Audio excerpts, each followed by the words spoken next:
பொன்மனச்செம்மல் புரட்சித் தலைவர் எம்ஜிஆர் அவர்களையும் இதயம் புரட்சித் தலைவி அம்மா அவர்களையும் வணங்கி, அன்பான தமிழ்நாட்டு மக்களே, வருகிற 23ஆம் தேதி நடைபெறும் சட்டமன்ற தேர்தலில் தவறாமல் நாம் ஜனநாயக கடமையை நிறைவேற்றுவோம். இது தமிழ்நாட்டை காப்பாற்றுவதற்கான இறுதி யுத்தம். கடந்த 5 ஆண்டுகளில் ஒரே ஒரு குடும்பத்தின் சொத்துக்கள் பல மடங்கு உயர்ந்துவிட்டன. ஆனால் மாநிலத்தின் கடனோ அதிகமாகி மக்கள் தலையில் விழுந்திருக்கின்றது. பொய்யான வேலைவாய்ப்பு வாக்குறுதி அளித்து மக்களை ஏமாற்றிவிட்டார்கள். கடந்த 5 ஆண்டுகளில் உயர்கல்வித்துறை முற்றிலும் சிதைந்து விட்டது. பெண்களுக்கு எங்குமே பாதுகாப்பு இல்லாத சூழல் நிலவுகிறது. போதை மற்றும் வன்முறை காடாக மாறிவிட்டது. இந்த அராஜக ஆட்சியிலிருந்து உங்கள் பிள்ளைகளை காப்பாற்ற உங்கள் வாக்குத்தான் ஒரே ஆயுதம்.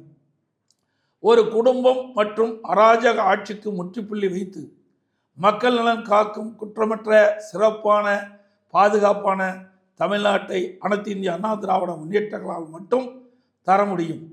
காவிரி டெல்டாவை பாதுகாக்கப்பட்ட வேளாண் மண்டலமாக அறிவித்து விவசாயிகளை காத்த அரசு நமது அனைத்து இந்திய அண்ணா திராவிட முன்னேற்ற கழக அரசு.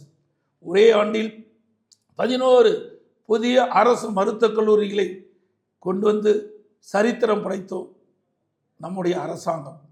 மாணவர்களின் கல்வி மேம்பட விலையில்லா மடிக்கணினிகளை வழங்கியதும் நமது அரசு.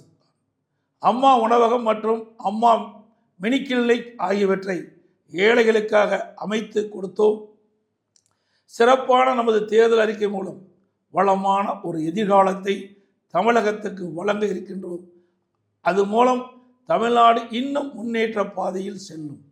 அனைத்து இந்திய அண்ணா திராவிட முன்னேற்ற கழக தலைமையிலான தேசிய ஜனநாயக கூட்டணி அதிக வாக்குகளை பெற்று அமோக வெற்றி பெறவும், அனைத்து இந்திய அண்ணா திராவிட முன்னேற்ற கழகம் தனி பெரும்பான்மையோடு வெற்றி பெற்று ஆட்சி அமைக்கவும், தேசிய ஜனநாயக கூட்டணியில் அங்கம் வைக்கின்ற கட்சியுடைய சின்னங்களான இரட்டை இலை சின்னம், தாமரை சின்னம், மாம்பழ சின்னம், குக்கர் சின்னங்களில் பெருவாரியான வாக்குகள் அளித்து வெற்றி பெற செய்யுமாறு அன்புடன் கேட்டுக்கொள்கின்றேன்.